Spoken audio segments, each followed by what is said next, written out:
In 1969, you could walk into a Ford dealership, hand over $4,000, and drive home in a car that could kill you. Not because it was broken, not because it had a defect, because Ford built it that way, on purpose.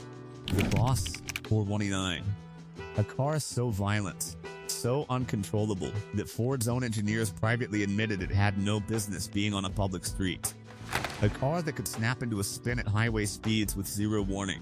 A car that insurance companies refused to cover for drivers under 25, not because of statistics, but because they had seen what happened when ordinary people tried to control it. And yet Ford built 859 of them in 1969 alone. Sold every single one. So why did one of the most powerful companies in America deliberately put a weapon on public roads, and then spend the next decade trying to pretend it never happened? The answer goes deeper than horsepower. It goes deeper than racing. It goes all the way back to a war Ford was losing, and a decision made in desperation that changed American car history forever. Stay with me, because this story does not end the way you think it does. The setup. To understand why Ford built the Boss 429, you have to understand what 1968 felt like inside Ford's boardroom.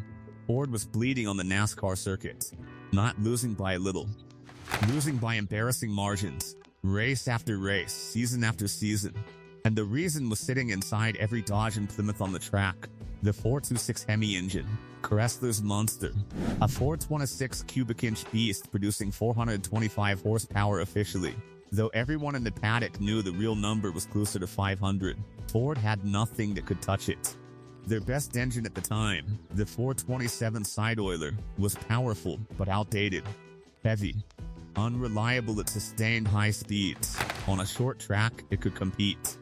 On a superspeedway like Daytona or Talladega, where cars ran flat out for hours, it fell apart. So Ford's engineers went back to the drawing board. And what they came up with was the 429 cubic inch engine, internally called the semi-hemispherical engine. Canted valves, massive ports, a combustion chamber design borrowed directly from pure racing technology. On paper, it was a masterpiece. 375 horsepower, officially. In reality, dyno tested behind closed doors, the engine was producing well over 500 horsepower in race trim. But here is the problem. NASCAR had a rule. Any engine used in competition had to be available in a production street car. You couldn't build a pure race engine and bolt it into a race car. It had to exist, at least technically, as something a regular person could buy. Ford needed to homologate the 429. They needed to put it in the street car, and they chose the Mustang. That decision, right there, is where everything started to go wrong. The conflict. The 429 engine was never designed for the Mustang. Not even close. The standard Mustang engine bay was built around smaller V8s.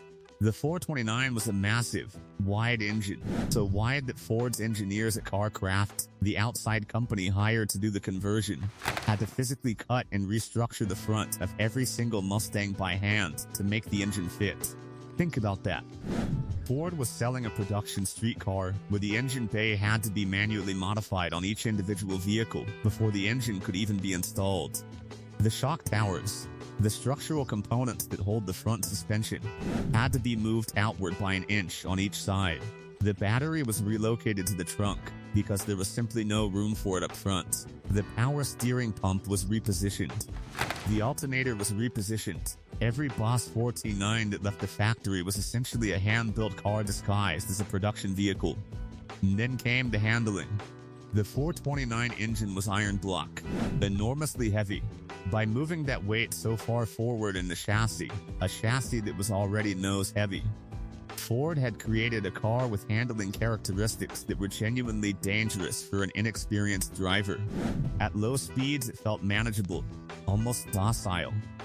The engine was actually somewhat restricted in street tune, a single 4-barrel carburetor, relatively conservative ignition timing, because Ford needed it to pass emissions and be somewhat drivable.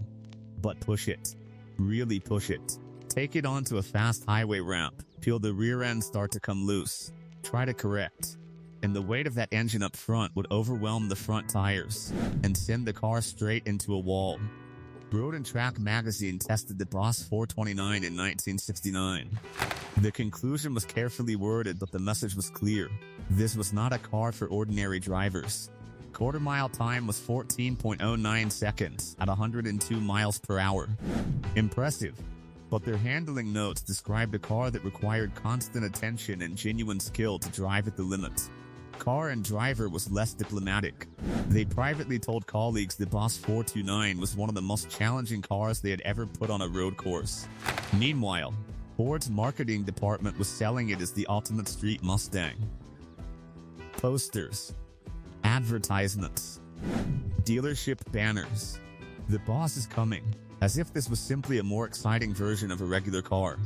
It was not, and Ford knew it. Internal memos, which surfaced decades later, showed that Ford engineers had flagged the handling characteristics during development. Concerns were raised. Recommendations were made for suspension tuning changes that would have made the car more predictable.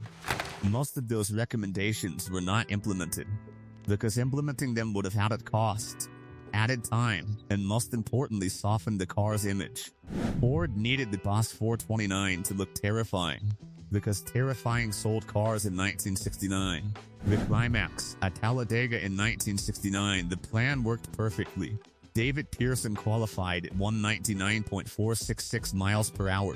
Ford swept the front row. Chrysler's dominant Hemi was beaten cleanly. The Boss 429 had done exactly what it was built to do.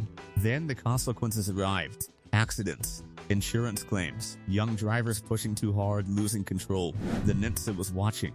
Ralph Nader had already rattled Detroit in 1965, and now with 500 horsepower cars sold to anyone with a license, regulation was inevitable. Emissions rules hit in 1970 and 1971. Compression ratios dropped. The engines that defined the era became illegal in the form that made them great. Ford discontinued the Boss 429 quietly. No announcement. No farewell.